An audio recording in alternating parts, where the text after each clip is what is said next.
자, 안녕하세요. 북스원 카페 여러분. 자, 오늘은 이제 저번 시간에 이어서 이제 국민항 관련된 내용을 한 통에서 찾아서 한번 강독을 해보겠습니다. 자, 한 통 몇 페이지 펴보시냐면요. 241페이지 펴보세요. 231페이지 펴보세요. 자, 그럼 231페이지 두 번째 단락부터 내용을 읽을게요. 자, 신흥사대부의 개혁 운동은 충무랑 때 정치도감의 개혁이 역시 실패로 돌아가 공민왕 때 이르러 본격화되었다. 자, 이때는 신흥사대부에게 음, 신흥사대부의 세력이 잘못 성장하였고 또 대륙에서는 한족의 그 홍기도 원이 쇠퇴하고 있었으므로 공민왕은 이들 신신사대의 기반으로 개혁 정치를 실시할 수 있었다. 그래서 개혁 정치에 실시할 수 있었던 배경이 두 가지를 이제 제시하고 있죠.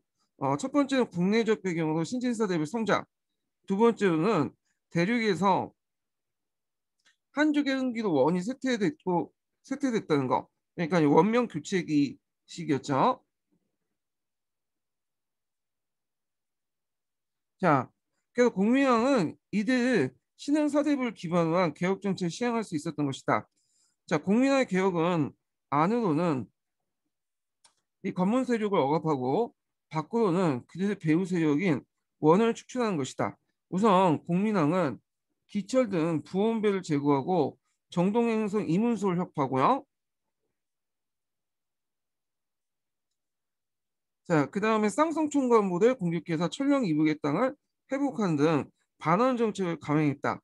자, 여기 기원 그 기초를 이제 등 비롯한 부원배를 제거하고 그 다음에 정동행성 이문소를 혁파하고 그 다음에 쌍성총관부를 공격하는 이런 작업들이 예전에도 마침 한날 한시에 동시에 이루어졌어요. 자, 그 다음에 이제 그 당시 부각됐던 명을 그 명의 연호를 사용했죠. 그래서 종제 원의 연호를 폐하고 좀 있다가 이제 명의 연호를 사용했어요. 근데 이제 기록에 보면 원의 연호를 폐한 건 맞아요. 근데 곡반호 명의 연호를 사용한 건 아니고 원의 연호를 폐했다가 어, 좀 이제 다시 아무 연호를 사용하지 않았다가 또 원의 연호를 또 복귀시키고 또 명의 연호를 쓰고 뭐 왔다 갔다 해요. 예, 그게. 자, 그다음에 또는 대내적으로 권문세족을 억압하기 위해서 개혁 정책을 추진했는데 자, 원의 간섭 번영된 간제를 삼성 육부제도로 이제 구제도로 이제 복귀시켰죠. 요게 예전에 기초에 나왔던 건데 요때 구제도에 복귀시켰던 복구의 시점은 문종 때요. 문종 때 삼성 육부제도가 완비됐죠. 그 다음에 이제 검문세족의 간직 독점의 그 중심 기관이었던 정방을 폐지했다. 예. 특히 공민왕은 그 후에 이제 후년에 승려의 신돈을 등용해서 가감한 이제 개혁 정치를 이제 또 오랫동안 적폐를 시정하려고 했다. 그래서 이제 이공수나 뭐 경천원, 이순상 등등등 이런 건신들을 이제 축출하고 대신에 문벌이 낮은 사대부를 등용을 했고 자 그다음에 이제 전민변전도감을 설치했죠. 자 이 전민변전도감은 전민변전 사업의 일환으로 그 설치한 거예요. 그래서 그 의미가 예전에 한번 시험 문제 나왔죠. 그래서 03년 기출문제 나왔는데 공사 문제에 전민을 원래 주민에게 돌려주고 노비로서 양민이 되고자 호소한 자는 모두 해방시켜 주었다. 자, 이러한 그 공민왕과 사대부의 대내적인 개혁 정책은 아직도 강력한 기성세력을 가지고 있었던 권문 세력들의 반발에 부닥치게 되죠. 그래서 이제 이들 권문 세력들은 공민왕의 반원 정책과 혁신 정책으로 말미암아 그들의 세력 기반을 무너지는 것을 두려워하여 신돈을 제거하고 공민왕을 시했으니 이로써 사대부의 개혁 운동으로서 또 한 번 좌절되었다. 이렇게 돼 있어요.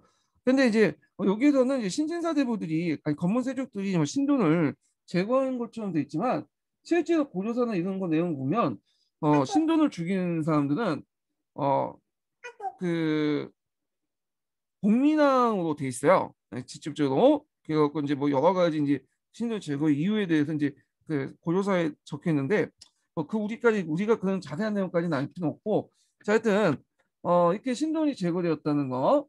자 그래서 이제 그 이 내용들 좀 기억을 해두시고 신제 그 공민왕은 그 후에 이제 자제이라는 이제 뭐 젊은 그 청년들과 뭐 동성애도 즐기고 그러다가 이제 뭐냐면 그들에 의해서 또 죽게 되죠. 예. 자, 그러면 관련된 이제 내용을 한번 읽어봤고요. 자, 그러면 이제 어디를 보냐면 뿌셈을 보세요. 이제 뿌셈, 신뿌셈 관련된 내용 한번 강독을 해볼게요. 자, 146페이지 표 보세요.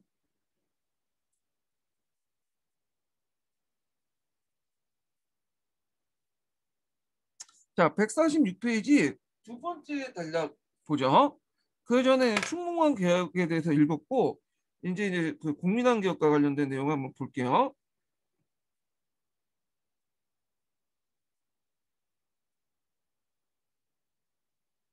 자, 그 반환 정책은 국민학대 적극 펼쳐졌으며 개혁 정치도 시대에 옮겨져 성과를 거둘 수 있었다. 국민왕이 즉위한 무렵 원의 쇠퇴의 길을 걷고 있었다. 몽골족의 통치력이 약화되어 한족 등이 각지의 붕괴 원을 위협했고요. 그래서 이제 이때 그 한족은 이제 여러 이제 세력들 중에 있는데 그 중에 장사성 세력이 있었어요. 이 장사성 세력들을 이제 뭐냐면 일어나니까 원나라에서 구원 요청을 했었어. 원군 좀 파견해 달라고. 그래서 이제 그 당시 이제 고려는 그 최영 장군을 이제 선두해 가지고 파견했죠. 근데 이제 막상 그 몽골족과 이제 같이 이제 협동 작전을 해가지고 장사성 싸움에서 이제 싸우다 보니까 장사 싸우다 보니까 이 몽골족들이 예전의 몽골족이 아니라는 걸 이제 알게 된 거야. 어, 그래서 이제 이 소식을 듣고 국민왕이 아마 개혁 정치를 할 수 있었던 원동력을 마련할 수 있지 않았냐. 그리고 그 당시 이제 원나라의 정세 같은 것들 도 파악을 할 수 있었고, 그래서 이제 국민왕이 이제 원나라한테 개교도 원나라가 우리를 이제 어찌하지 못할 것이라고 이제 생각을 했던 것 같아요. 그 당시에. 자, 그다음에 국민왕은 형이 충혜왕이 즉위한 다음에 12세 나이로 질저에 들어가 원에 들어가 수기의 명목으로 10년간 머물렀다. 자, 하여튼 이런 사정으로 대륙의 정세를 잘 파악하고 있던 국민왕은 즉위한 후 얼마 안 돼요. 몽골식 풍습인 병발을 풀고 호복을 벗음으로써 원의 간섭을 근본적으로 부정하는 반원 노선을 시사했다. 자, 그는 식견 있는 유학자 집단 외에 연저 수종 공신과 외적 세력을 가지고 있어서 개혁 정치를 이제 그 적극적으로 추진할 수 있었다. 자, 이 연저 그 수종 공식이라는 건 뭐냐면 연이라는 것은 이제 북경의 예전에 그 북경의 그 저기 그 북경의 이름이 영경이었어요. 영경. 그러니까 이제 영경은 이제 연나라 수도라는 뜻이죠. 그래서 이제 북경의 별칭, 대도의 별칭 영경이었고요. 저라는 것은 잠저야, 잠저. 그러니까 왕이 되기 전에 민간에 머물렀던 시걸 이제 잠저라고 하는데 이걸 저라고 줄여서 말하고요. 그러니까 영경에 그때 이제 대도에 인질 생활을 하면서 같이 따랐던 신하란 뜻이야. 예. 그래서 그때 대도에 머물러 있을 때 같이 따랐던 신하들 이런 뜻이죠. 그러니까 쉽게 말하면 측근 세력이라고 보시면 돼요. 측근 세력. 그래서 국민당도 초기에 이제 개혁을 할 때 이 측근 세력들을 되게 많이 의지했어요. 물론 이제 그들에게 이제 뒤통수 때리고 또 뒤통수도 맞고 그러지만 자, 그래서 적극적인 또 여기에서 이제 요거 한마디 외적 세력을 기반한 거는 이제 뭐냐면 이제 이 외적 세력은 이제 노국공주 얘기를 하는 거죠. 예. 그래서 원나라에 이제 관련된 세력들과 연결되는 거야. 이 국민왕은 다른 그 충자 돌림의 왕들과 달리 어머니가 원나 공주가 아니었어요. 예, 예, 고려 후비였거든요. 고려 왕비 출신이기 때문에 좀 약간 이제 뭐냐면 왕위에서 좀 벗어난 사람이었어. 그리고 심지어는 그 충양이 죽자 이제 그 아들들이 즉위를 하는데 자기 조카가 두 명이나 즉위하는데도 왕이가 되지 못했던 사람이야. 근데 이 사람이 왜 왕이가 됐냐? 자, 그거는 그 당시에 이제 그 국민왕이 그원 대도에 있으면서 그 당시 그 원나라 노국공주가 결혼하고 그 기양후하고 친했어요. 그래서 기양후하고 부탁을 해갖고 왕이가 됐던 거죠. 이렇게 해서 그래서 기양후는 자기가 왕위를 이제 공명시켜줬으니까 얘가 말을 잘 들을 거라 생각했어. 근데 막상 귀국해서 이제 보니까 완전 자기 말하고 이제 딴짓거리 하는 거죠. 예. 자, 하여튼 그래서 이제 적극적인 반원 정책 국민항이 단행하였다. 자, 기천을 비롯한 건근, 노책 등 부원세력들을 처형했으며 부원세력이 장악하고 있었던 정동행성 이문설 폐지였다. 자, 뒤이어 이제 고종 45년에 이후 원해 직할지였던 상성총감을 공격하여 타락했고, 이에 이제 원은 사신을 보내 항해했을 뿐 직접 개입하지 못했다. 개입하지 못했던 이유가 있었죠. 그 당시 원나라는 이제 말기죠. 그래갖고 막 각지에서 이제 한족대 반란이 일어나고 그걸 진압하기도 지금 어려운 상태였어. 그러니까 고용 문제에 개입하기가 좀 힘들었던 상황이었죠. 자, 그래서 부원세력은 제거되었으며 원해 간섭을 폐지되었다. 자, 이런 반원 정책은 국민항을 정점으로 한 국왕 측근세에 의해 추진되었다. 이 앞에서 이제 측근세력은 연조, 수공, 공신세력들 얘기하는 거예요. 자, 그러나 국민항 8년에, 그러니까 12월, 국민항 10년 10월에 둘째 홍건적이 치니까 그다음 외구의 잦은 침범으로 지금까지 견지했던 반원 노선을 유보하지 않으면 안 되었다. 그래서 이때 이제 잠깐 또 뭐냐면 원나 연호도 쓰고 원나 관계를 이제 또 복원하고 그래요. 그래서 원과 적대 관계도 이중 삼중의 적을 상대할 상은 아니었다. 그래서 이 국민왕은 사신을 보내 원의 우호적인 자세를 보이고 그 다음에 형식적이지만 정동 행성도 복구시키고 반원 정책 일시 후퇴했다. 자, 홍건전과 외구의 격퇴하는 과정은 무장 세력들이 크게 대두했는데 그 과정에서 그래서 이제 홍건전과 외구를 격퇴하는 과정에서 우리가 이제 알다시피 이제 이성계라든지 채원 같은 이런 무장 세력들이 이제 대두되기 시작했죠. 또 국민들의 지지를 많이 받고 자, 공민왕 14년 5월에 신분을 등용한 후 무장 세력을 물리치고 내정 개혁을 하며 왕권을 강화했다. 자, 이세계를 중심으로 한 신흥 유신들이 이 신돈 정권에 참여하면서 정치적으로 성장했다. 자, 여기에서 이제 이색을 뭐라고 했어요? 신흥 유신이라고 했죠. 그래서 이제 뿌셈에서는 신진사대보다는 명칭보다는 신흥 유신이라는 명칭을 자주 사용하고 있어요. 자, 하여튼 신도는 공민왕 20년을 반역을 깼다는 명목으로 수원에 유배되었다. 그 무렵 공민왕 17년 명이 공국한 뒤 명가의 관계가 급진전됐고 공민왕은 이제 제28년과 19년에 부원 세력부의 마지막 거점이었던 원의 동령부를 공격해요. 이건 요동정벌이라고 하죠. 요동정벌. 자, 근데 이제 얘기 제가 이제 그 기본 강의에서 한번 좀 얘기했듯이 이 요동정벌은 나름대로 성공을 했어. 그렇지만 결국에는 여기를 지킬 수 있는 여력이 안 되기 때문에 요 땅이 우리 땅이라고 선포하고 그냥 돌아가고 퇴각하고 말았죠. 하여튼 이제 동령부를 공격함으로써 두 가지 효과가 있었어요. 일단 그 당시 북원 세력들과 이제 차단을 했고 북원 세력을 그 다음에 이제 부원파들의 근거지였던 근거지를 없앴던 거죠. 그래서 요즘에 말한 것처럼 요양이나 심양 지역 같은 경우에는 예전에 심양왕, 심왕이 근거지였죠. 그래서 항상 이 심왕이 이제 고려 왕을 견제하는 역할을 했는데 이 근거지를 없애버린 거야. 예. 자, 신돈의 개혁을 계기로 정치 세력을 형성한 신흥 유신들은 외교 정책을 둘러싼 검문 세력과 강력하게 대입했는데 이들은 친명책을 이제 주장을 했죠. 왜냐하면 이제 원나라는 이제 거의 망해가지고 공명 말기 때 들어가면 이제 그 북쪽으로 쫓겨나거든요.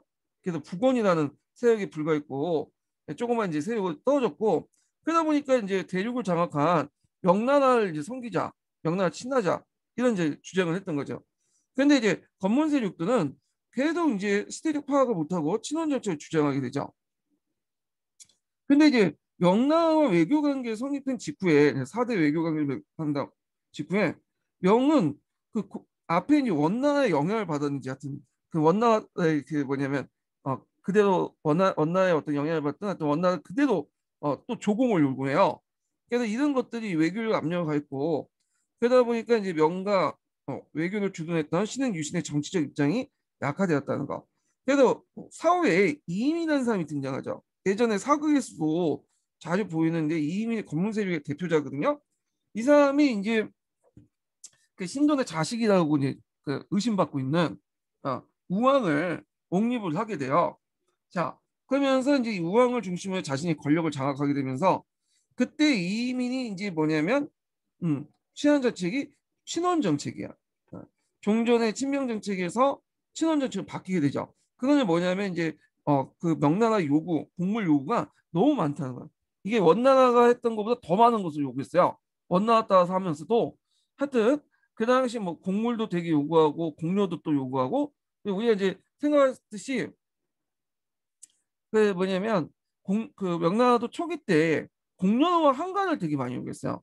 그래서 이런 것들이 언제 뭐냐면 명나라에 대한 불만을 쌓이게 만들게 되고 결국 이게 이제 친원 정책으로 나타나게 돼요. 그러니까 우리가 이제 이때 이제 이미 원나라는 자 북원으로서 힘이 약해진 상태였는데 굳이 이민 같은 사람이 친원 정책을 한 걸 이해 못하겠다고 생각할 수 있지만 그 당시엔 그랬어요. 이게 차라리 그냥 명나라의 그런 요구를 단절시키기 위해서는 원나라와 친해지자. 그래서 명나라를 견제하자. 그런 논의가 있기 때문에 친원 정책으로 바뀌었고 이건 한국사 통론에서는 뭐라고 하냐면 중립정책이라고 얘기하더라고요. 그러니까 명나라와 원은 동시에 뭐냐면 사대 관계를 맺고 친하게 지내는 거야. 근데 이런 식으로 중립정책으로 하는데 여기에는 친원정책으로 표현을 했어요. 왜냐하면 명과의 관계를 좀 약간 걸두고 원과 좀 가까이 하려고 했죠. 그래서 그걸 명나라의 무리한 요구를 좀 근절시키고 견제를 하려고 했던 것 같아요. 예. 자, 하여튼 이민에 관련된 내용 좀 얘기를 해봤고요. 자, 그 다음에 이제 그 옆에 이제 보면 관련된 이제 통론 내용을 한번 읽어볼게요. 예.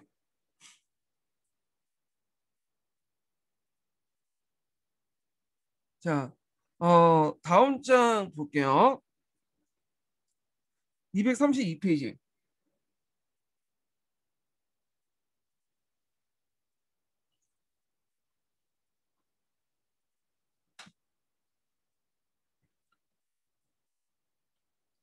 자, 여기 보면 국제정세 변화와 위화도 해군 있죠. 자, 고려국의 내부적으로 이제 건문 세족들과 그 신흥사제부의 이제 대립으로 격화되고 있을 때, 밖으로는 이렇게 이제 여러 가지 이제 그 압력도 가중되는데 대표적인 게 외구와 이제 홍건적이 치니까 원명 교체했던 대외관계 변동이죠. 고려 말에 이제 왜구가 창궐되는데 요때 이제 그 일본은 어떤 시대였냐면 남북조 시대였어요. 일본사 할 때 다시 이제 얘기할 텐데 이 남북조 시대 때 왜구가 형성이 됐죠. 이 정기 왜구라고 하죠. 그래서 이제 한반도나 중국 일대를 시줬고 다녔던 세력들이 이제 그 당시 왜구였는데 그래서 이제 이 왜구의 출몰로 해서 온갖 해안가들이 이렇게 약탈을 당하고 많은 사람이 죽었어. 음. 그래서 이제 그 당시 하도 왜구가 출몰하니까 우왕 때는 차라리 개경을 벌이자는 의견까지 나왔어요. 어, 그래서 이제 좀 읽어볼게요. 왜구는 대마도 등 일본 근해해주고서 그 당시 고종 때 우리 연안에 출몰했었는데 특히 충정왕 때 거의 매년 전국 각지에 침투했고 심지어 강화도 약탈을 당하여 개경의 계엄령이 내리기까지 하였다. 이 때문에 해상의 조언을 끊겨 중앙정부의 재정이 곤란하게 되었을 뿐만 아니라 그래서 이때 조언로가 이제 다 끊겼다고 하죠. 내륙 해안에 있었던 조창을 내륙으로 옮길 만큼 상당히 재정적 타격을 받았어. 그러니까 연해 농민들은 약탈을 당하여 큰 피해를 입게 되었다. 자, 고려는 왜구를 막기 위해서 일본 정부와 외교적 교섭을 벌였으나 일본 정부의 자체가 이를 억제하기 위한 힘이 없었기 때문에 그 당시에 일본 정부는 이제 무르마치 막부 때죠. 예, 무르마치가 막 성립될 때였죠. 그러다 보니까 이제 아직 이제 내전이 끝나지 않았대요. 그러다 보니까 이제 통제할 수 있는 힘이 없었어. 그래서 이에 고려는 국방력을 강화하고 적극적으로 왜구를 토구했다. 자, 그래서 국방력 강화 정책은 크게 두 가지 측면에서 이제 얘기하는데 첫 번째로는 해군을 양성하는 거야. 해군. 네. 그래서 예전에는 우리나라 군대가 아니 육군 중심이었고 해군은 있어도 해군이 지금처럼 독립된 부대가 아니었어요. 독립된 군체제가. 그래서 이제 육군 안에 속하면서 하나의 병가였어. 근데 이때부터는 이제 뭐냐면 독립된 해군을 양성할 필요가 있다. 그래서 이제 육군과 분리시켜서 수군을 양성했죠. 이때는 수군이라고 하죠. 해군보다는. 예. 자, 하여튼 수군을 양성을 시켰어요.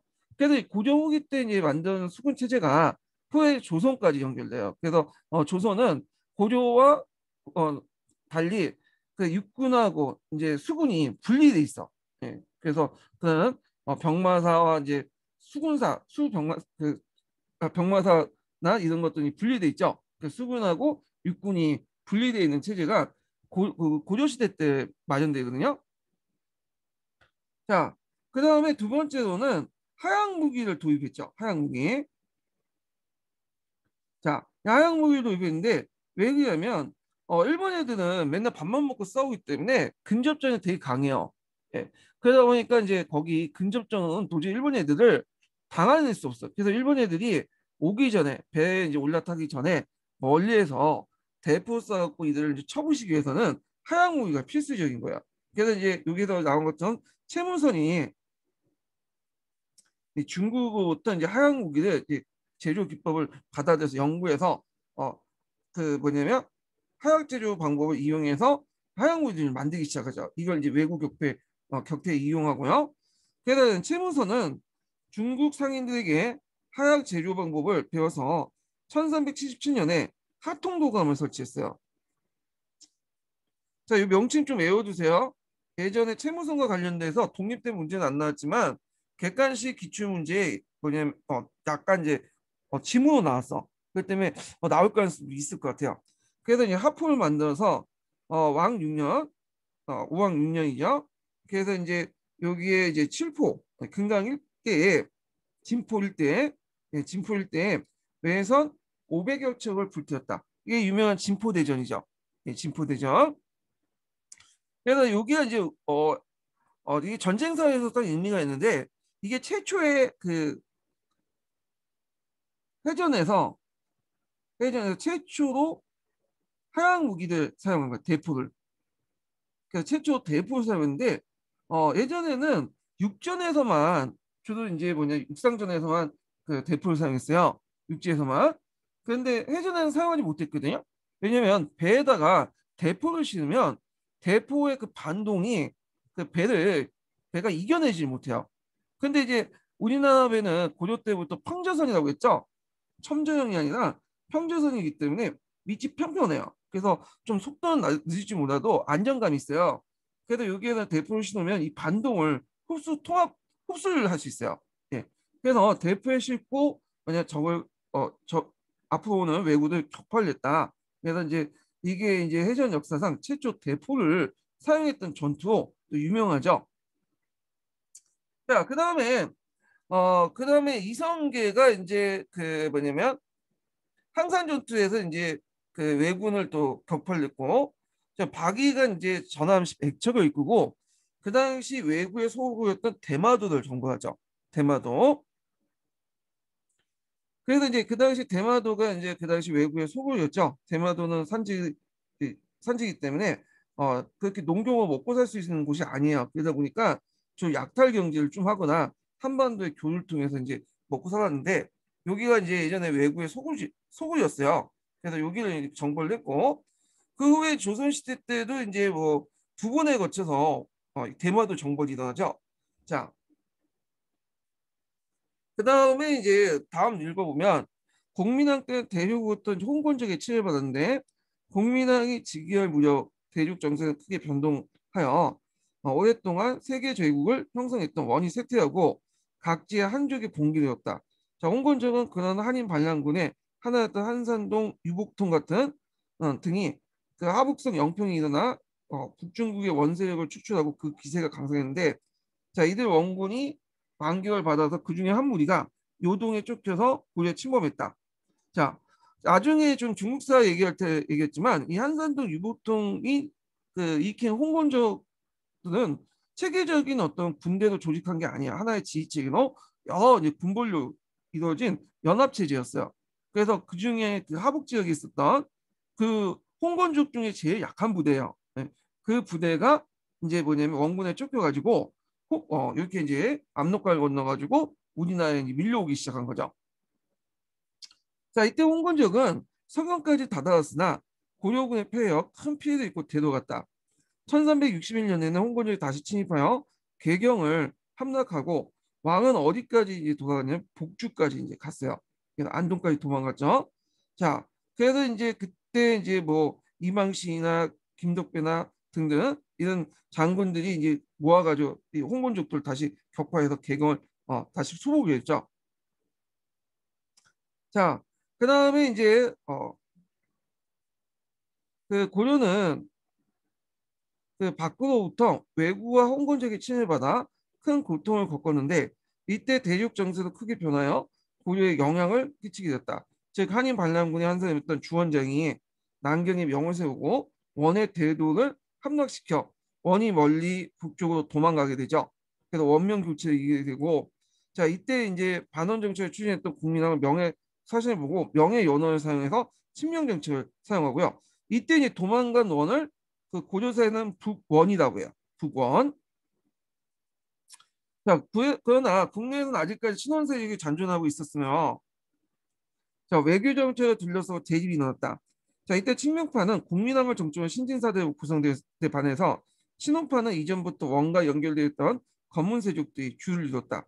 자, 이런 친원 친명의 대립 속에 국민왕은 반대파 위에서 시해되고 중립파인 이의민이 추대로 우왕에 즉위하자 고려는 원과 명의 두 다리를 거친 양명 외교를 했다. 예, 이걸 또 중립외교, 양명 외교라고 또 하는데 그런데 이제 그 푸셈에서는 친원 외교라고 하죠. 친원 정책 이렇게 하는데 여기 이제 보면 뭐 국민왕이 반대파에서 시해되었다 이렇게 했는데 마치 국민왕이 정치적 개혁을 하다가 희생당한 것처럼 이렇게 기소를 되는데 실제 구체적 내용 보면 그건 아니에요. 보조사에 보면 국민왕이 자제하고 이제 친했다고 하잖아요. 그래서 이제 귀족 자제 중에 좀 잘생기고 그런 사람들을 뽑아가지고 이제 지냈어요. 그래서 서 동성혼에도 하고 그 다음에 자기 왕비를 이제 뭐냐면 처소에 들어가서 얘를 배기하고 막 그런 식으로 난잡한 생활을 했나 봐요. 그걸 또 왕비하고 그 자제와 또 뭐냐면 여기 그 하는 걸 또 몰래 보고 자 그런데 이제 그 왕비 국민왕의 왕비 중에 비중에 자제와 사통을 해갖고 사통이면 국민왕이 강제시킨 거죠. 얘가 가지게 됐어요. 그러니까 이제 그 소식을 이제 알게 되니까 이놈 자제를 죽여야 되겠다. 해가지고 이제 버리고 다 노리고 있었는데 그 소식을 알게 된 자제가들이 몰려와서 복민왕을 죽인 거야. 그래서 이걸 반대파에서 시해됐다. 요거보다는 그냥 난잡한 그런 생활 속에서 그냥 이게 우연찮게 이제 일어난 그 사건 이렇게 이제 봐야 되지 않을까. 뭐 중요한 건 아니에요. 예. 하여튼 이걸 좀 계속 읽어보면 자 이의민은 우왕이 즉위하자 공 명예사신을 보내 그 왕위를 요청하는 한편 북원에도 국교를 다시 회복했다. 아까 이제 이의민 같은 게 그런 그 정책 친원 정책이라고 하지만 양명 외교라고 말할 수 있어요. 중립 외교 정책. 원나와 명을 동시에 가까이 지내는 정책인데 종전에 명과 너무 가까이 지내니까 좀 약간 견제가 안 됐잖아요. 그래서 명나라의 어떤 많은 요구도 명나라가 많은 요구도 해오고 그래서 이런 것을 견제하기 위해서 뭔가 또 이렇게 사대 관계를 복구시키는 그런 이제 과정을 걷게 되죠. 근데 이런 과정 속에서 누가 제일 반대하면 당연히 신진사대부들이 반대하죠. 그래서 이때 이제 누가 나타나냐? 정도전이 나타나요. 정도전. 예전에 저그 정도전 관련된 사극에서 이제 나오죠. 이민이 그 당시 원나라 상신들이 오니까 마중 나가고 하니까 못 나가겠다 해가지고 이민의 그 요청을 지시를 거부하죠. 그러니까 이민이 이제 열받아가지고 정도전을 저 나주 부곡 지역에 뭐냐면 7년 동안 기항을 보내요. 그래서 이제 7년 동안 이제 들어서 거기에서 이제 기항사를 하고 그때 이제 약간 이제 뭐냐 많은 정도전이 민중들의 어떤 삶 이런 것들 느끼고 이제 도왔다고 그래요. 예.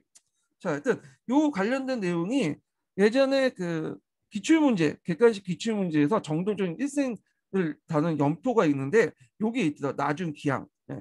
여기 있는데 요거 관련돼서 좀 기억을 해주세요. 하여튼 이 과정에서 전도준이 나주에 기항을 갔다. 자, 그러나 이 우왕 때 친원 친명 정책의 양대 대립 관계에 커다란 변화가 초래한 사건이 있으니 명예 청령인 문제예요. 네, 청령이. 자, 천령이 설치 문제인데 이 천령이라는 곳이 뭐냐면 일단 위라는 것은 그 당시 이제 명나라의 특수 군사 지역이야. 군사 지역을 위라고 해요. 위소제라고 들어보시죠? 위라는 그 큰 군사 기지가 있고 그 밑에 이제 조그만 소단 단위가 있어요. 그래서 명나라의 어떤 군사 단위고 또는 그 뭐랄까요? 군사 행정구역이라고 보시면 돼요. 자, 이 천령이라는 것은 이제 천령 지역, 그러니까 이제 예전에 그 쌍성총괄부 있죠? 이 쌍성총괄부 지역에 뭘 설치하려면 명나라가 천령위라는 군사 행정구역을 설치하려고 했어요. 그러니까 명나라의 논리는 뭐냐면 예전에 우리가 명나라가 원나라를 계승했기 때문에 원나라가 차지했던 땅은 다 명나라 땅이다. 이런 식의 이제 그 뭐냐면 논리를 피는 거죠. 그러니까 천령위도 예전에 쌍성총괄부였고 오랫동안 원나라의 통치 행정구역이지 않느냐. 그러니까 당연히 우리가 접수하는 게 낫다. 당연하다. 그러면서 이 쌍성총괄부 지역에 천령위를 설치하려고 했어. 예. 자, 그리고 이제 그렇지 않아도 명은 이제 고려가 이제 부모가 통하는 것을 시체가 무리한 공동 공무를 요구하니까 또 고려 사실은 유변을 하고 자, 이 천령위 설치 문제 때문에 고려 정부에서 붕괴를 하게 돼요. 자, 그래서 1388년에 우왕 14년에 원해 쌍성총괄부에 관할했던 천령 이북 땅을 명예 직속으로 삼겠다고 통보해 온 거예요. 이때 정권을 잡고 있던 최영은 크게 분노해요.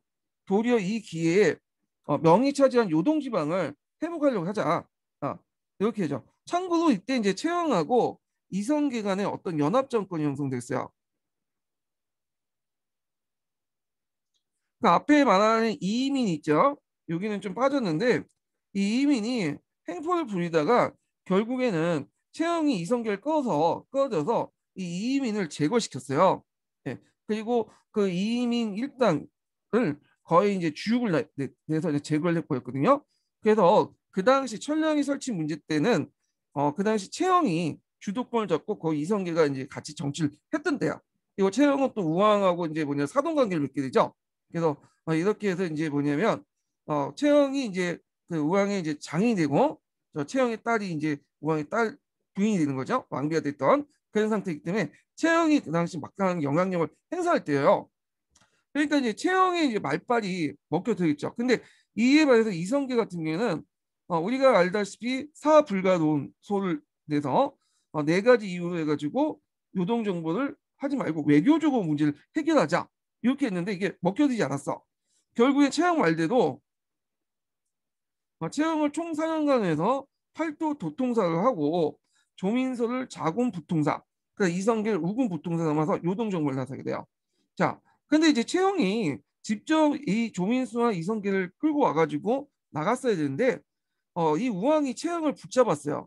그래갖고 직접 본인이 요동 정부에 나가지 말고 여기 후방에 있도록 하자. 그래서 이제 평양이나 서경에 나하고 같이 있자. 그 붙들고 실질적으로는 이제 조민수와 이성계가 군대에 입고 간 거죠. 되게 큰 실패. 왜냐면 우왕 입장을 때는 상당히 미스였죠. 이게 나중에 자기가 이제 제거당하는 어떤 배경이 되는데 자, 그러나 처음부터 국내 정세와 요동 정부는 현실적으로 불가능하다고 판단하여 출병을 반대했던 이성계는 압록강 가운 있던 위화도에서 조민수를 설득했고 해군을 했고 결국에는 이제 개경으로 돌아오게 되죠. 그래서 이제 돌아온다는 소식을 듣고 서경에 있었던 유황과 최영은 일단 개경으로 돌아서 방어 태세를 취했지만 개경에 있는 병력들은 그게 그 많지도 않았고 그다음에 대개는 약체였어. 그러니까 정예 병력들하고 많은 그 정예 병력들 상대할 수 없었겠죠. 자, 이에 이성계 일편은 반대파인 최영을 등을 제거하고 우왕을 축출하는 정치적 실권을 장악했고 이것이 이성계가 고려를 무너뜨리고 조선을 건국하는 결정적 계기가 되었다. 이렇게 이제 해서 이성계의 위화도 해군까지 한번 이제 이렇게 살펴봤어요. 자, 그러면 여기에서 이제 우왕 관련된 내용을 한번 그 뿌셈에서 한번 찾아서 읽어볼게요. 161페이지 보세요.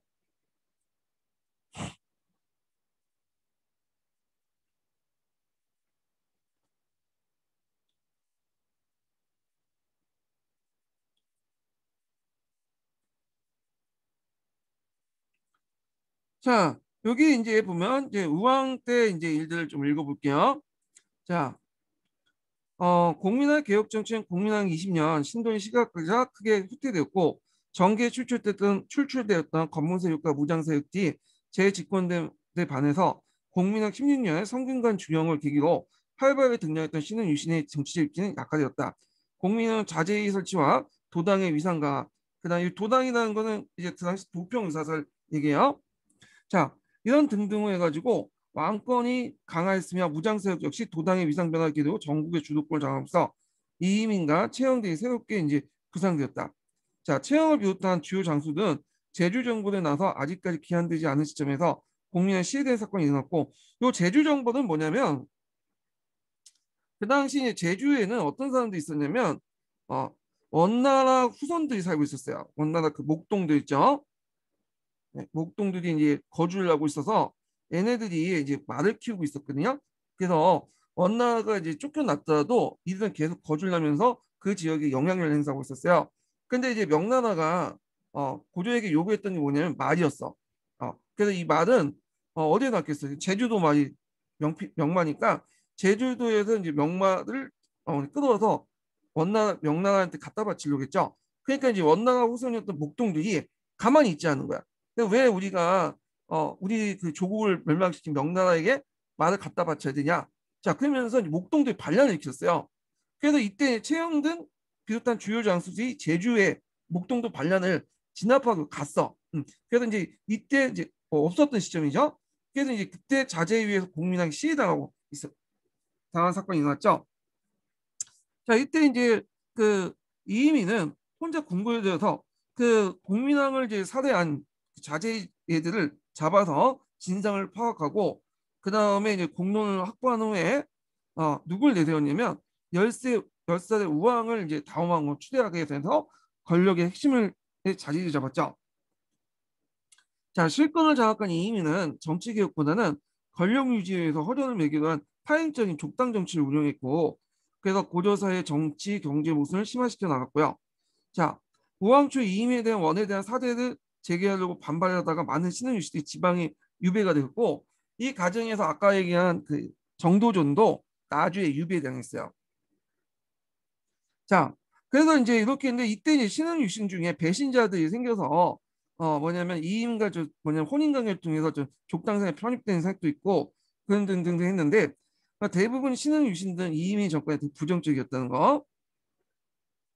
자, 하여튼 우왕 때는 주로 검문 세력과 전략 활동에 성장한 무장 세력들이 권력의 상층부를 구성하고 있었는데, 자, 이임의 세력과 이 무장 세력 대부분 제추지에 올라서 도당에 구성이 되어 참여했기 때문에 이 시기에 도당의 위상은 종전보다 더 높아지게 되고요.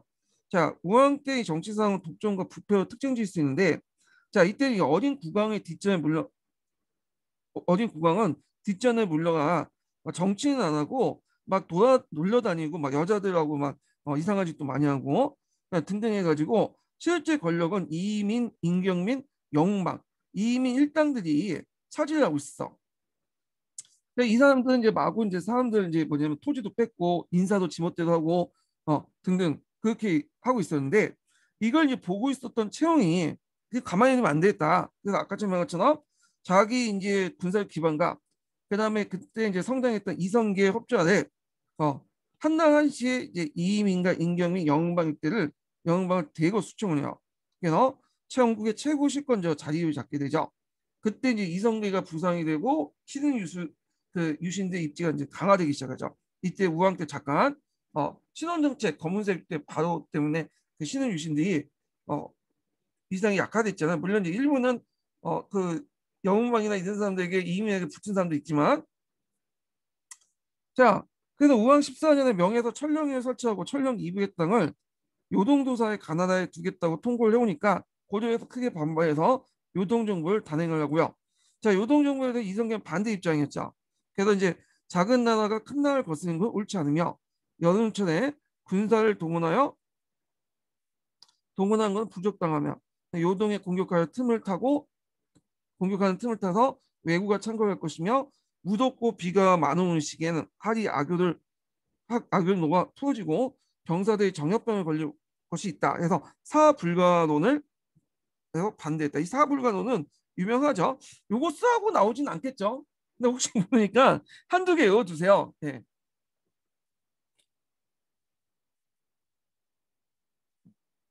또 이성계가 내세웠던 것 중에 작은 나라가 큰 나라를 거스린 거, 이걸 이소사대라고 하죠. 어, 그래서 이거는 작은 나라가 큰 나라 섬기는 게 이소사대죠. 근데 이제 이 이소사대 반한다 이런 뜻이야. 이 작은 나라 큰 나라 거스린다는 거는 이소사대의 원칙은 이미 그 고려가 태조 때부터 정했던 원칙이에요. 그 기록에 보면 자주 나와 이 말이 이소사대 원칙이. 그래서 이제 이자겸이나 뭐 뒤에 그 원나라 추종세력들도 이소사대 원칙 같은 걸 막 내걸고 그랬어요. 자, 하여튼 그래서 이소사대 원칙이 어긋난다는 거죠. 이 첫 번째 내용이. 자, 그럼에도 우왕과 문화시중 채영이 강력하게 주장해 요동정부를 실행됐고 그해 이제 4월에 우왕이 채영을 팔도 도통사, 조민술 자군 도통사, 이성계는 우군 도통사로 삼아서 좌우군을 이제 해서 편성이 됐고 보통 이제 정근대 시대 때 군대 편성은 상군 체제예요. 자군, 중군, 우군 또는 오군 체제거나 그래서 이제 하여튼 상군 체제로 해가지고 평양을 출발한 다음 위화도 지내셨다. 근데 약간 좀 우왕과 채영은 더 앞서 나가는 게 평양에 머물면서 이제 전쟁을 독려했죠. 그래서 채영이 직접 나갔어야 되는데 아까 지금 우왕이 붙잡는 바람에 결국에는 평양에 머물게 돼요. 그러나 그 사이에 도망친 군사가 속출되고 마치 큰 비를 만나 압록강 건너기 어려게 되니까 이성계는 이런 실정을 보고 요동정을 포기할 것을 우왕에게 요청했지만 우왕과 채영은 이를 받아들이지 않고 계속하여 요동 정도를 독촉하자 결국 이성계가 조민수와 상의한 뒤 해군을 당하게 됐고 개경에 돌아온 이성계 등은 채영의 군대에 일전을 벌인 끝에 채영을 고봉영에 유배당하고 우왕을 폐위시켜 강화도 방출했죠. 자, 이때 이제 우왕을 폐위시켰던 명분이 있어요. 여러분들 이제 알다시피 폐가입진이라는 명분을 내었죠. 뒤에도 좀 나오긴 하는데 뒤에 우왕과 차왕을 이제 뭐 방출시킬 때, 폐위시킬 때, 이 우왕과 차왕은 그 누구의 자손? 신돈의 자손이라는 거야. 네, 신돈이 낳은 자식을 이 우왕이고, 이 우왕을 이제 뭐냐면 그 어떤 그 모니노인가 그 여자를 그 당시 공민한테 바치면서 마치 공민왕 자식으로 이제 이게 취급돼서 왕이가 됐다. 그래서 이 사람은 신돈의 자식이다. 이렇게 하는 거. 그리고 당연히 그 우왕의 아들이었던 창왕 또한 신돈의 자식이죠. 예, 신돈의 손자겠죠. 자, 그러니까 이제 이 폐가입지는 우왕과 폐왕 같이 신실을 폐하고 진짜 왕실을 내세우자라는 논리가 폐가입지냐. 그래서 이제 공양왕을 이제 그때 내세웠죠. 자, 하여튼 이런 명분은 이제 폐가입지냐 논리로 이제 우왕을 폐위시키고 강화를 방출했어요. 자, 이로써 이제 이성계 등이 정치적 실권을 장악하고 해군에 이제 성공한 조민수는 이색을 얻어서 창왕을 옹립했어. 원래 이제 이성계는 창왕을 옹립하는 걸 반대했어요. 근데 조민수하고 그 당시 명망가였던 이색이 소련 앞에서 창왕을 옹립을 하니까 어쩔 수 없이 따랐거든요. 자, 그래서 이제 결국에는 나중에는 그 이성계가 이제 뭐냐면 이 창왕도 다시 이제 뭐야 우왕의 손자라는 명목으로 우왕의 핏줄이라는 것도 폐위시키죠. 자, 국왕의 명령을 거역하고 해군을 당했던 이성계 행위는 모반에 해당한 것인데 이런 행위를 한 뒤 권력을 잡지 못하면 처형된 건 당연하다. 이성계가 실권을 놓지 않고 나가 자신의 세력을 부식시킨 건 당연한 기걸이다. 그래서 그것은 종전의 무인 정권처럼 집정의 지위에 있을 것이 아니지 아니며 새로운 왕조를 개창할 것인지는 향후의 추이를 고려할 수 밖에 없었다.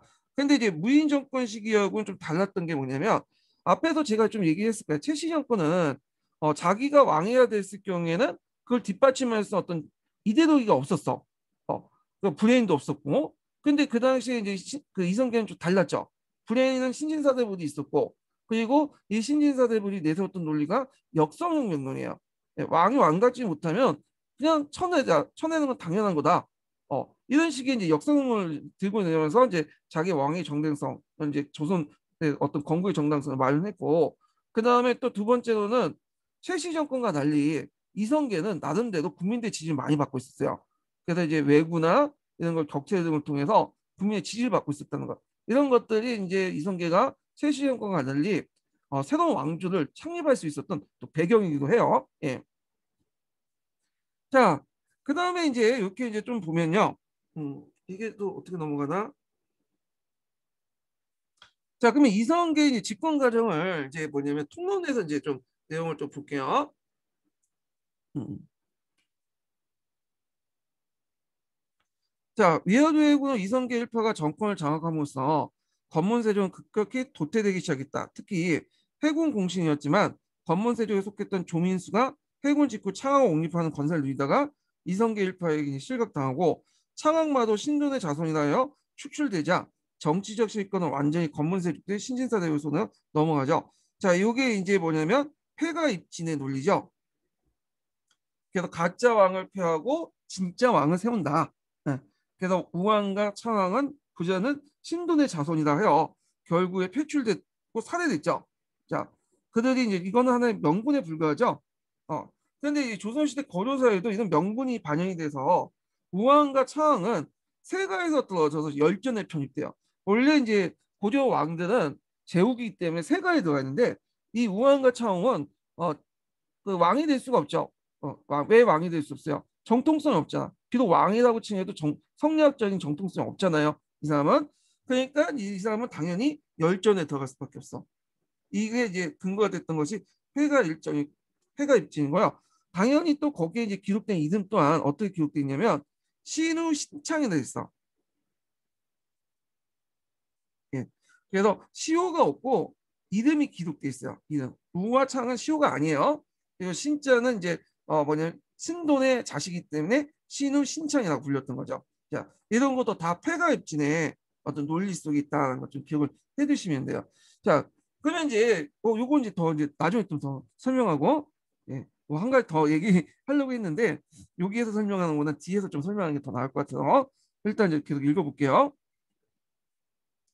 자, 정권을 잡은 신흥사대부는 가장 먼저 작성한 게 사전개혁이에요. 자, 이 사전이라는 것은 그 당시 농장을 얘기하는 거죠. 권문세력들이 장악하고 있는 농장. 예. 그러니까 권문세력들의 물질적 기반의 사전을 확보하여 새로운 토지 제도를 제정하려고 했다. 자, 그래서 이제 이 전제개혁은 이성계 일파인 조준과 정도전에 의해서 추진됐는데 공양왕이 즉위하고 이성계 실파가 실권이 강화되면서 실천을 옮겼다. 원래 이제 처음에 이제 이 조준과 정도전의 그 개혁 내용이 뭐였냐면 어, 일종의 이제 공존제와 비슷하다 보시면 돼요. 토지의 소유권을 다 국가가 이제 환수하는 거야. 그래서 이걸 뭐냐면 군분을 해주는 거죠. 토지 군분을. 예.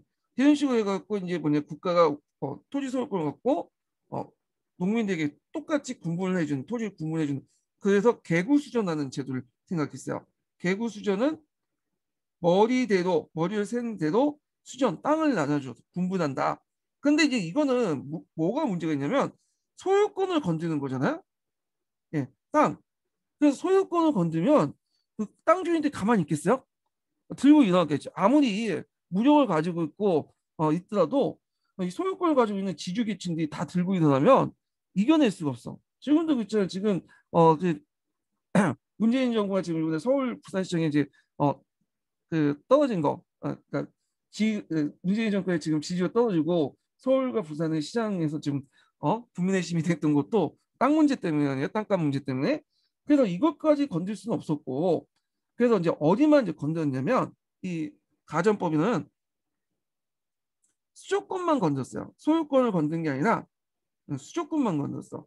그래서 사전에 가산화됐던 것도 있죠. 그래서 실제로 이제 근무도 안 하는데 그 뭐냐 국가로부터 수조권을 얻었던 땅들을 다 한수 조치를 해가지고 다시 이걸 누구한테 나눠준 거야. 신진 관료들에게 신진 사대부들에게 나눠주는 정책을 했죠. 그걸 또 해서 자신의 어떤 권력을 강화시켜 나가려고 했다. 네, 경제적 기반을 또 강화시키고. 자, 그래서 이 부분은 가전법 관련된 내용은 조선할 때 좀 더 얘기를 할게요. 여기는 이런 게 있구나 하고 그냥 좀 얘기하고 넘어가고요. 자, 하여튼 모든 전국의 토지 개혁 개장이 착수되어 1390년 완료됐고 왜냐하면 이제 토지 개혁을 하려면 토지 조사 사업을 해야 될 거 아니에요. 개장 양정 사업. 이 양정 사업과 관련된 내용이 예전에 기출문에 나왔어요. 자, 1490년 공양 2년에 완료되었고 종래 공사 정적을 모두 불태워 버림으로써 전제 개혁 토대를 마련했고, 이때 공사 정적이라는 거는 수조권 관련된 그 근거를 얘기하는 거죠. 그래서 이제 작정제라고 했었죠. 작정. 이 작정을 다 없애버린 거야. 예. 그리고 마침내 이들은 이듬해 새 토지 지도인 가전법을 이제 공포했다. 그래서 이 가전법이 시행되면서 종래 검문 세력이 강점한 사전이 혁파되고 국가 지배 공존이 증가됐으며, 이를 기반으로 관료들에게 가전을 지급하여 신진 관료들의 경제적 토대를 마련했다. 근데 이게 주의할 건 소유권을 건드리는 게 아니라 사유 그 수조권만 재분배해놨다, 이렇게 보시면 돼요. 이때 사전은 그 수조권을 얘기하는, 수조권을 가지고 있는 사전에 가산화된 그 내용을 얘기한 거다. 이걸 다시 국가가 한 수 조치했다. 공정체제로 이렇게 그냥 이해를 해주시면 될 것 같아요. 자, 그러나 이성계 일파가 서양조를 개창하기 위해선 신흥사대부 내부에 또 다른 반대에 봉착하지 않으면 안 됐다. 이때 이제 신흥사대부는 대개 두 개파로 이제 갈려져 있죠. 그래서 하나는 고려 왕조의 적폐를 점진적으로 개혁하는 온건파고요. 그 다음에 다른 하나는 왕조 자체를 바꾼 역성응파예요. 그래서 이제 후자는 이색, 정몽주 이런 사람이고, 그 다음에 조준, 정동준, 남원 같은 사람이 후자에 속하죠. 그러나 군사권을 장악한 이성계가 공양왕을 옹립하고 전제 개혁을 단행하면서 경제적 실권까지 자본에 따라서 역성응파 우세가 결정됐고, 이는 유력한 반대자인 정몽주를 죽인 후 공양왕을 내쫓고 이성계를 추대하면서 새 왕조를 개창하였으니 이로써 고려 왕조의 종말을 맞이하게 됐다. 자, 그러면 여기에서 좀 정리할 게 뭐냐면, 앞에서 온건개혁파와 급진개혁파 얘기했잖아요. 근데 이 온건개혁파하고 급진개혁파가 위화도 해군 때까지는 사이가 좋았어요.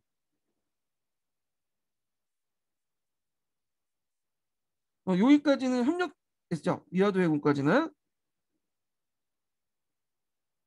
자, 위화도 해군까지 이제 협력을 했는데, 뭐 때문에 이제 했냐면, 요때 이제 우왕은 이제 뭐 퇴하고 창왕을 했때 또 이제 폐가 입진을 내걸었잖아. 예. 폐가 입진을 내걸면서 1차 분열이 일어나요. 요때부터 이제 온건개혁파 중에 이색 계열의 무리들이, 이색 등의 온건개혁파들이 분리돼 나가. 그래서 이제 뭐냐면 급진개혁파에 대입을 하게 되죠. 그 다음에 2차 분열이 일어나요. 또 여기 안에서 그러니까 기존에 이제 우리가 알고 있었던 이제 정몽주 같은 그런 사람들은 처음까지는 폐가 입진까지는 또 급진개혁파에 들어가 있었어. 이 사람들도. 예. 그런데 2차는 뭐냐면 이게 무슨 사건인데? 아, 윤이 그 잠깐만요. 제가 이 사건의 이름을 폐가 입진 있고 잠깐만요. 제가 이 사람의 이름을 잠깐 까먹었어. 잠깐. 다시 할게요. 이름을 까먹었어요. 잠깐. 예. 윤희 2초죠. 윤희 2초. 자, 윤희 2초 사건 이후에는 또 여기에서 이제 정도전 등 제2차로 이제 온공개파들이 또 얘네들하고 대립을 하게 돼요. 그래서 그 온공개파 급진개파는 처음에는 위화도 해군까지는 손을 잡다가 폐가 입진 사건, 폐가 입진의 논리에 따라서 내세우고 이제 창을 폐하고 그러니까 이색 등 온공개파들이 이제 돌아섰고요. 그 다음에 윤희 이주 사건이 터지니까 정도전 같은 어떤 온공개파에 돌아섰어. 원래 정도전은 급진개파에 분류됐던 사람이야 처음에는. 그래서 흥항상 7 모임도 참여하고 심지어는 창왕을 폐하고 공양을 내걸 때 폐간입진도 찬성했던 사건인데, 공양왕 때 유인 이초 사건을 계기해서 아예 정도전이 이제 알아찬 거야. 이 정몽 그 급진개혁파 이성계가 새로운 왕조를 만들겠구나. 그래갖고 결국에는 온공개혁파 돌아서고 이제 급진개혁파 적대적으로 돌아서게 되죠. 자, 폐가 입지는 앞에서 얘기했던 사건이고, 앞에서 설명했죠. 유니 이초 사건 뭐냐? 요것도 이제 뿌셈이 나와 있는데, 이 유니 이초라는 사람은 그 당시 이제 명나라의 망명 같은 사람이에요. 그 명나라 망명을 가갖고 어, 예부에 가서 어떤 말을 했냐면 그 명나라 예부에 가서 공양왕과 이성계가 그 뭐냐면 명나라 치려고 지금 준비 중이다. 이런 이제 뭐냐 헛소문을 이제 뭐냐면 알려준 거죠. 그러니까 이제 예부에서 이 소식을 듣고 그 당시 이제 조선의 사절단한테 그걸 가지고 이제 질책을 했나 봐. 윤희 이초 말 들어보니까 너네들이 이성계가 공양왕이 손을 잡고 너네 치지 않냐? 우리 명나라 치려고 하지 않냐? 그러니까 이 소식을 듣고 이제 와가지고 이제 이성계한테 얘기를 했겠죠. 그러니까 좀 기가 찬 거지. 말도 안 되는 소리 하는 거고. 그러니까 이제 이 윤희 이초의 무리들이 어떤 사람이냐? 그래갖고 이제 결국 윤희 이초 무리들을 이제 잡아내자 해가지고 그때 자기의 반대파들 있죠. 그 반대파를 다 가서 윤희 이초 무리도 다 잡아서 숙청을 시켰어요. 그러니까 이 정도전이 이걸 보고 얘네는 도저히 안 되겠다. 이제 손절해야 되겠다 하면서 원공개업화 이제 넘어가게 된 거죠. 예. 자, 하여튼 1차와 2차 폐가 입진 사건과 윤희 이초 사건을 계기로 해서 결국 온공개업화, 급진개업화가 대립이 되었고 결국에는 급진개업화가 온공개업을 쳐내고 이제 조선이나 왕조를 만들게 된 거죠. 예. 그래서 온공개업화, 급진개업화 대립 사건 두 개 쓰려면 폐가 입진 사건, 폐가 입진과 윤희 이초 사건 이렇게 두 가지 쓰시면 될 것 같아요. 요거는 심포샘에도 있어요. 좀 뒤에 읽을 거예요, 제가. 예. 자, 그러면 첫 번째 인증번호 알려드릴게요. 첫 번째 인증번호는 50번이에요. 첫 번째 인증번호는 50번입니다.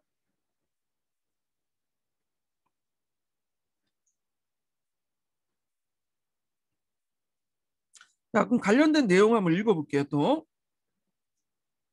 자, 163페이지 보죠. 자, 우왕 14년 6월에 위화도 해군과 채영 제거, 창학 즉위는 신흥 유신들이 비로소 재등장할 수 있는 계기가 되었고 해군 자체가 신흥 유신의 대명 사대돈을 구현하는 측면이 되었다. 창학 즉위 이후 정도조는 성균관 대사성과 조주는 상원부 대하사원, 이행은 자사위 대부 등등을 해서 이제 3사나 주요 요직들을 장악을 했고요. 신흥 유신들은 정권을 장악한 뒤 개혁을 적극적으로 주창했다. 그래서 이제 먼저 개혁을 촉발하고 가장 핵심의 개혁을 이끌었던 건 조준의 전제개혁론이고 창왕 즉위 이후 대사원 조준이 그들 올려서 전제개혁 필요성 역사했다. 자, 그 다음에 이제 조준을 필두한 전제개혁상수 연이어 올라간 뒤에 가장 먼저 조민수가 그 토민 탈점 혐의로 파직을 했고 그 후에 이제 이성계가 정권을 완전히 장악을 했고요. 그 다음에 이제 뭐 이후에 이제 전제개혁의 토대를 마련해서 양전을 시시해서 전제개혁 토대를 마련했다는 거.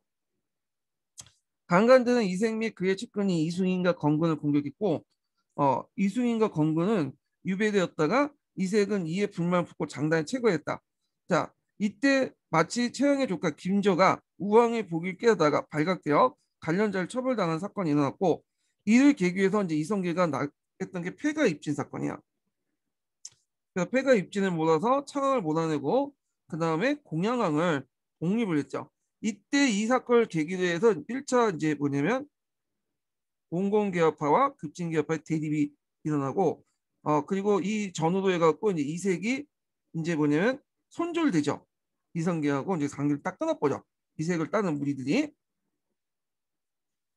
자, 근데 아직까지 정몽주는 여기 이제 뭐냐면 폐가 입진 때까지는 누구 편이었냐면 정도전이나 이성계 편이었어요. 그래서 이제 꼭그 오히려 이제 창왕을 못하는데 또 앞장섰죠. 예. 자, 공양 독립 이후에 그 조선이 건국할 때까지 4년 동안 자, 제도 개혁을 둘러싸 개혁파 신흥 유신과 반개혁 사이에 치열한 전쟁이 전개되는데 이 과정에서 윤희 이초 사건이 나와요. 윤희 이초 사건. 그러니까 공양의 윤희 이초가 이성계 옹립한 공양왕이 종실이 아니라 이성계 인척이라는 것과 이성계 등이 장차 명을 치려고 한다. 그래서 이제 이색 등 고려 재상들이 이에 반대했다, 유배되고 살해됐다는 건데 다 헛소문이죠. 예. 자, 이 사실이 알려지니까 고려에서는 대규모 옥사가 일어나 이색을 비롯한 연루된 사회 유배되거나 고문이 됐고 또 이제 그 이색과 윤희와 관련됐다는 생각하는 사람들은 다 이제 방출됐어요. 자, 근데 이때 이제 뭐냐면 두 번에 거쳐 갖고 이제 2차 이제 뭐냐면 아까 얘기한 것처럼 급진계파와 온건계파 대립이 일어났고, 그리고 이때부터 정도전이 이제 따르는 그 일대의 무리들이 이제 이성계와 손절하죠.